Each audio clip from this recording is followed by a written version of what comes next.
Dear students, welcome you once again to my online classes.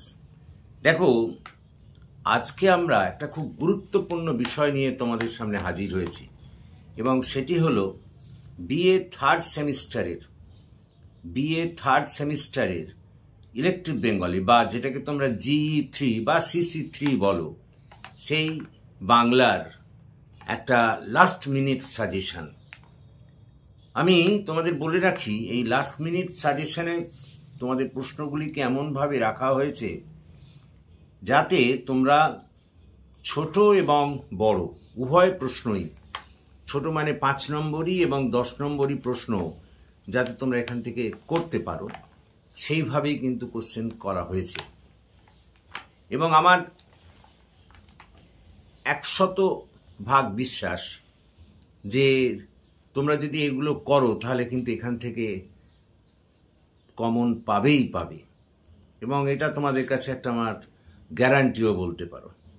তো এসো দেখো, এসব বড় বড় কথা আর না বলে আমি সরাসরি কোশ্চেনগুলোতে ঢুকে পড়ি, যেগুলো তোমাদের অতি অবশ্যই করে যেতে হবে।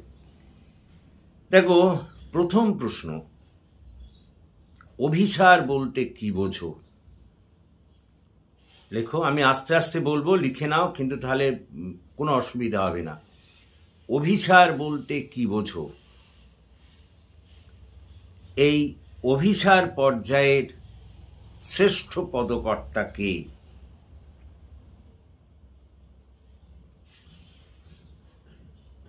তোমার পাঠ্যপদটি বিশ্লেষণ করে তার কাব্য প্রতিভা আলোচনা করো। তার কাব্য প্রতিভা আলোচনা করো। 2 নম্বর প্রশ্ন, গৌরচন্দ্রিকা বলতে কি বোঝো? গৌরচন্দ্রিকা বলতে কি বোঝো?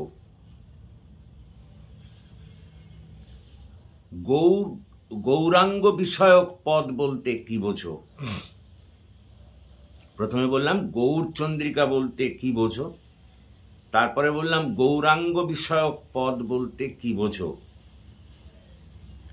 উভয়ের মধ্যে পার্থক্য আলোচনা করো। উভয়ের মধ্যে পার্থক্য আলোচনা করো। ওরই সঙ্গে গৌরচন্দ্রিকা পর্যায়ের শ্রেষ্ঠ পদকর্তা কে? গৌরচন্দ্রিকা পর্যায়ের শ্রেষ্ঠ পদকর্তাকে তোমার পাঠ্যপদ বিশ্লেষণ করে তার কাব্য প্রতিভা আলোচনা করো। পরেরটা, মাথুর বলতে কি বোঝো?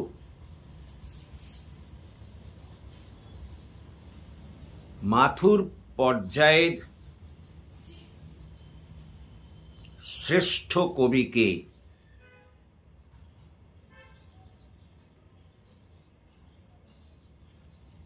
তোমার পাঠ্যপদটি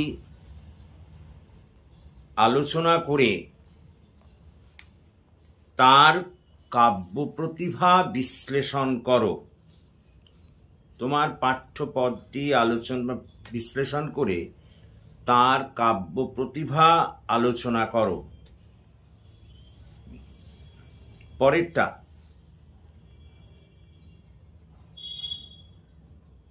পূর্বরাগ বলতে কি বোঝো?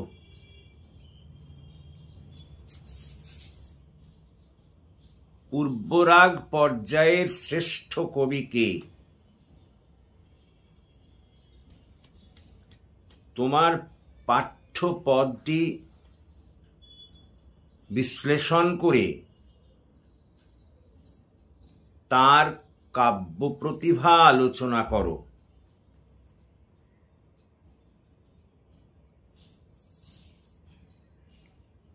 পরেরটা,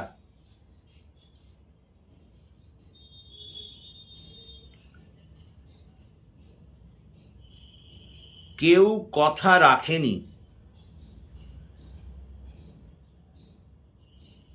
কেউ কথা রাখেনি কবিতাটির নামকরণের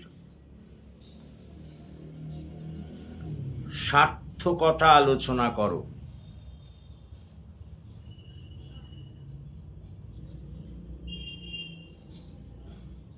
এবং কবি এই কবিতার মধ্যে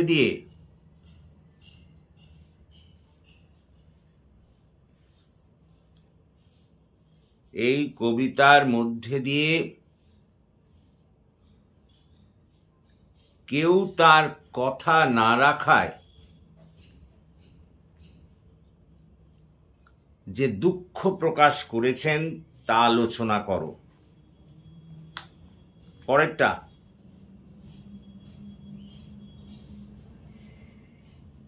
নষ্টনীড় কবিতাটির নামকরণের সার্থকতা আলোচনা করো।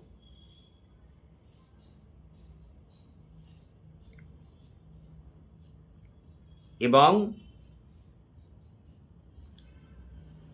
এই কবিতায়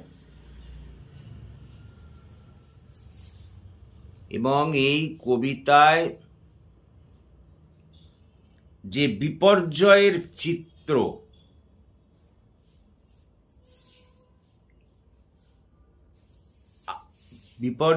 চিত্র বর্ণনা করা হয়েছে তা আলোচনা করো। পরেরটা,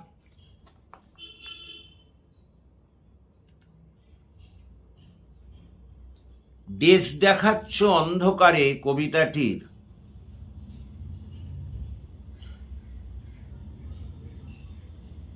নামকরণের সার্থকতা আলোচনা করো।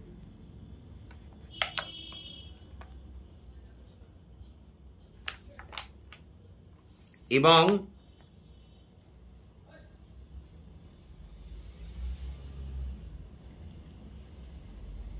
দেশকে কিভাবে অন্ধকারে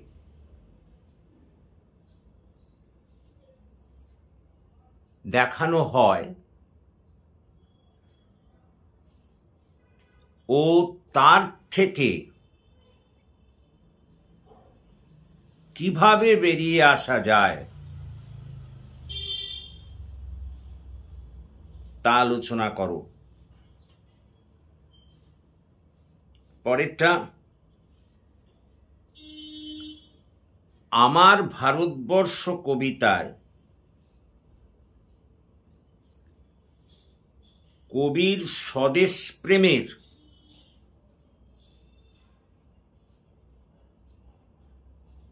যে চিত্র ফুটে উঠেছে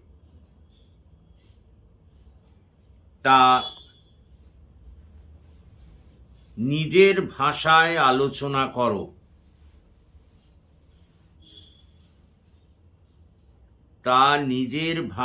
আলোচনা করো।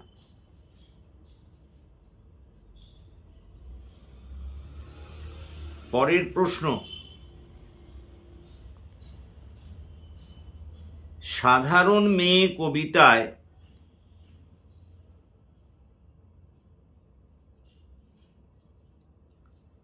সাধারণ মেয়ের যে অসাধারণত্ব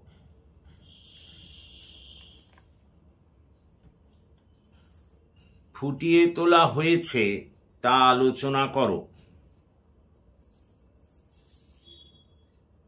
এবং এই কবিতার নামকরণের সার্থকতা আলোচনা করো।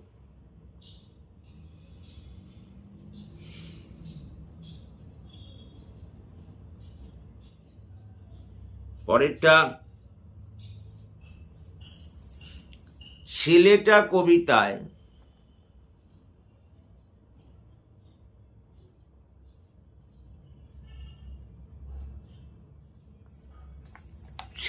কবিতায় ছেলেটার চরিত্রের যেসব দিক ফুটিয়ে তোলা হয়েছে তা আলোচনা করো। এবং এর নামকরণের সার্থকতা আলোচনা করো।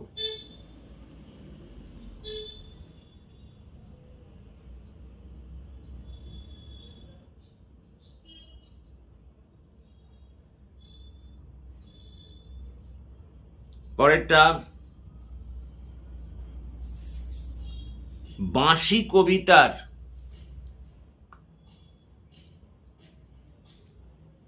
নামকরণের সার্থকতা আলোচনা করো এবং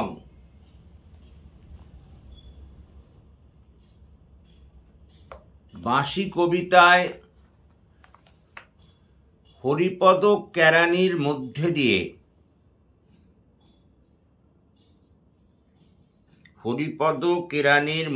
দিয়ে কেরানিকুলের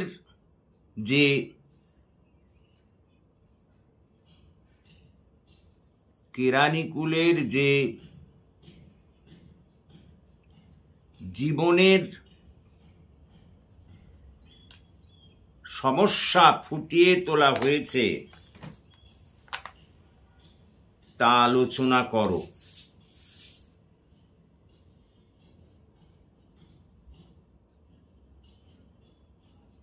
পরেরটা, প্রথম পূজা কবিতাটির নামকরণ কতদূর সার্থক হয়েছে এবং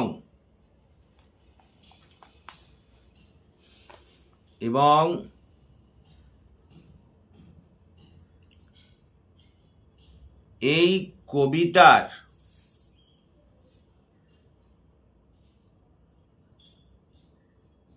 মর্মার্থ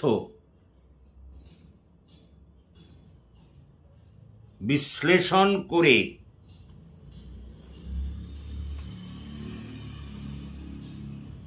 কবির মনোভাব ব্যক্ত করো।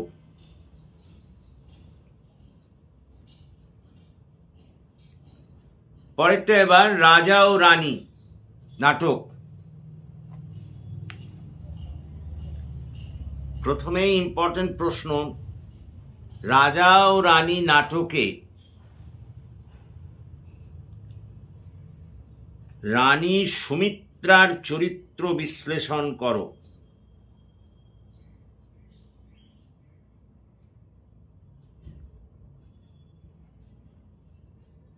2 নম্বর প্রশ্ন, কুমার সেনের চরিত্র বিচার করো।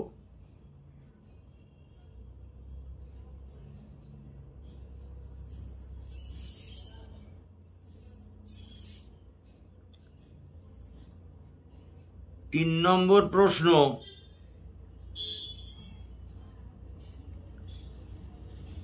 ইলা ও কুমার সেনের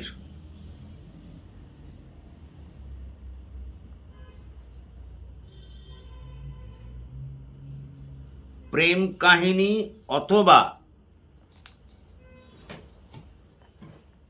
ইলা ও কুমার সেনের যে উপকাহিনীটি এখানে সংযোজিত হয়েছে তা কতদূর সার্থক হয়ে উঠেছে।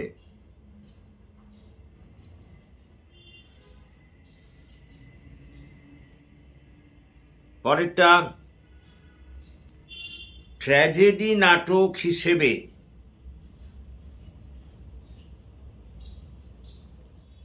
রাজা ও রানী কতদূর সার্থক হয়েছে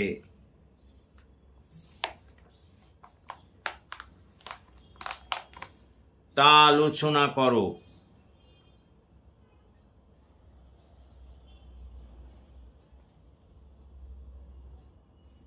পরেরটা, রাজা ও রানী নাটকের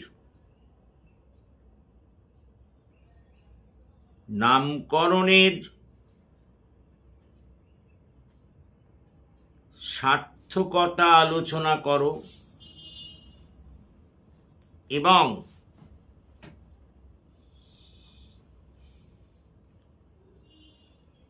এখানে যে সঙ্গীত ও সংলাপ ব্যবহৃত হয়েছে তা কতদূর সার্থক হয়েছে তা আলোচনা করো। এখানে যে সঙ্গীত ও সংলাপ ব্যবহৃত হয়েছে তা কতদূর সার্থক হয়েছে তা আলোচনা করো।